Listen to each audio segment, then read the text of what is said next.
హోంమంత్రి అనిత గారు, అంటే ఇప్పటి హోంమంత్రి, అప్పుడు తెలుగుదేశం మహిళా అధ్యక్షురాలుగా ఉన్నప్పుడు అమ్మా అమ్మా అని పిలుస్తారు ఆ పార్టీలో, అది ఏ ఉద్దేశంతో పిలుస్తారో అని చెప్పి చాలా చెప్పనలవి కాని విధంగా ఆవిడ ఆ రోజు మాట్లాడారు కదా.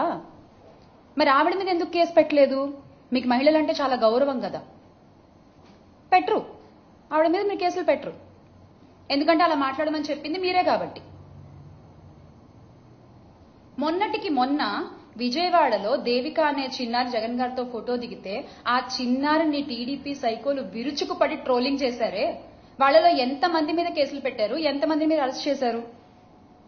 ఓ చిన్నారులని మీరు పట్టించుకోరు కదా. ఎస్, వాళ్ళకి ఓటు హక్కు ఉండదు కదా, కరెక్ట్, పట్టించుకోరు మీరు. మహిళల గురించనే కాదు, మొన్నటికి మొన్న రాప్తాడు వెళ్తే మా పార్టీ అధ్యక్షులు జగన్మోహన్ రెడ్డి గారు, మీ పార్టీ నాయకులు ఆయన్ని రౌడీ అని సంబోధించారు. నిజంగా అలా సంబోధించొచ్చా అండి? అదా మీరు ఒక మాజీ ముఖ్యమంత్రి వర్యులకి ఇచ్చే గౌరవం? మరి అలా మాట్లాడిన వాళ్ళని మీరు ఎందుకు అరెస్ట్ చేయలేదు? వారిపై ఏ చర్యలు తీసుకున్నారు? ఇదంతా ఒక నటన.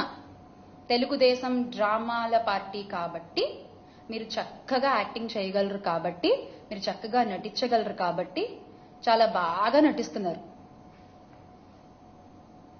వినేవాళ్ళు వెర్రివాళ్ళు అయితే చెప్పేవాళ్ళు చంద్రబాబు అని. మీరు చెప్తూ ఉండండి మీ అబద్ధాలు, ప్రజలు వింటున్నారని మాత్రం అనుకోవద్దు.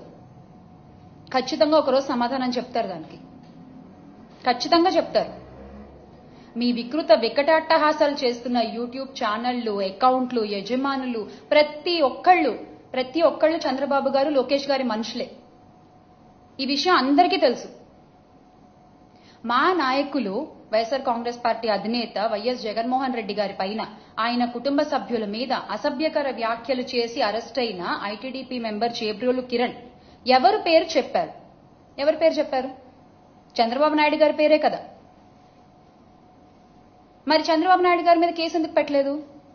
చంద్రబాబు నాయుడు గారి మీద చర్యలు ఎందుకు తీసుకోలేదు? అంత ఓపెన్ గా చెప్పారు కదా కిరణ్. మీకు మహిళలంటే అంత అపారమైన గౌరవం ఉన్నప్పుడు ఆయన పేరు చెప్పారు కదా, వెంటనే చర్యలు తీసుకోవాల్సింది. సోషల్ మీడియా తోడేళ్లను తయారు చేస్తూ ప్రోత్సహిస్తున్నది ఎవరు? రెడ్ బుక్ రాజ్యాంగాన్ని నడిపిస్తున్నది ఎవరు? ఫేక్ న్యూస్ ఫ్యాక్టరీలను ఎంకరేజ్ చేస్తున్నది ఎవరు? వ్యక్తిత్వ హననాలకి పాల్పడుతున్నది ఎవరు? ఈ టీడీపీ సైకోళ్లు, జనసేన తోడేళ్లు, వీళ్ళందరూ సృష్టికర్తలు అసలు ఎవరు? సార్, గౌరవ ముఖ్యమంత్రి చంద్రబాబు నాయుడు గారు, మీరు ఎలాగో సత్తా లేదు కాబట్టి పవన్ కళ్యాణ్ గారికి, ఇప్పటి పిఠాపురం పీఠాధిపతి మా పీపీపీ గారికి, ఆయన మిమ్మల్ని ఫాలో అవుతున్నారు. అదే జరుగుతోంది కదా. చంద్రబాబు నాయుడు గారి పేరు, లోకేష్ గారి పేరు చెప్పినప్పుడు వాళ్ళిద్దరి మీద కేసులు ఎందుకు పెట్టలేదు? దీని ద్వారా మీ మోడస్ ఆపరండి ఏంటన్నది బహిర్గతం అవుతోంది. మేము చెప్పట్లేదు, మీరు చేసే చేష్టల ద్వారా అది బహిర్గతం అవుతోంది. అసభ్యకర పోస్టులు, వికృత కామెంట్లతో ఒక ఆర్గనైజ్డ్ క్రైమ్ చేస్తూ సోషల్ మీడియాలో ఐటీడీపీ కార్యకర్తలు చెలరేగిపోతుంటే, మహిళల్ని కించపరుస్తూ వ్యక్తిత్వ హననాలు చేస్తూ కామెంట్లు పెడుతూ వాళ్ల మీద పడి విర్రవీగుతుంటే మీరేం చేస్తున్నారయ్యా అంటే స్టేజ్ పైన కామెడీ స్కిట్లు చేసుకుంటున్నారు. సార్, మీరు చేసే పని అది. దాన్ని చూసి మీరు కింద క్లాప్స్ కొడుతున్నారు. వ్యక్తిత్వ హననం అనేది అసలు టీడీపీ పార్టీ జీన్ లోనే ఉంది. ఎస్, మీ క్రోమోజోమ్స్ లోనే అది ఉంది. స్వర్గీయ ఎన్టీఆర్ గారికి వెన్నుపోటు పొడిచిన దగ్గర నుంచి ఇది మొదలైందని చెప్పొచ్చేమో.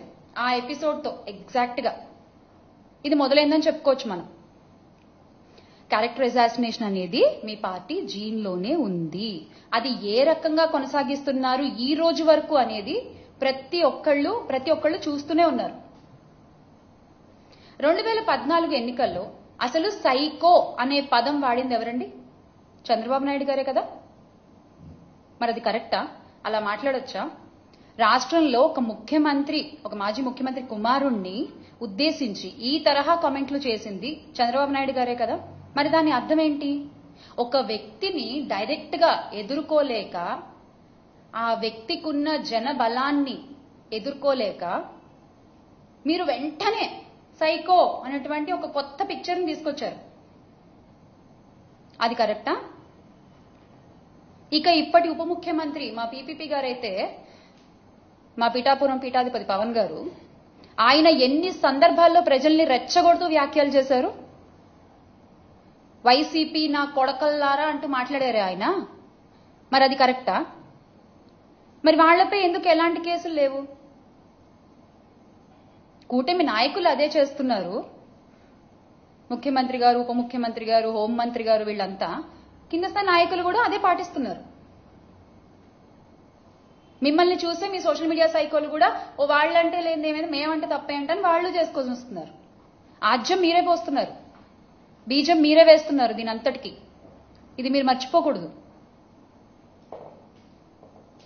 మీకు చిత్తశుద్ధి ఉంటే టీడీపీ కార్యకర్తల సోషల్ మీడియా పోస్టులు, అరాచకాలపై మేమిచ్చిన ఫిర్యాదులపై ఏం చర్యలు తీసుకున్నారో చెప్పాలి అని మేము డిమాండ్ చేస్తున్నాం.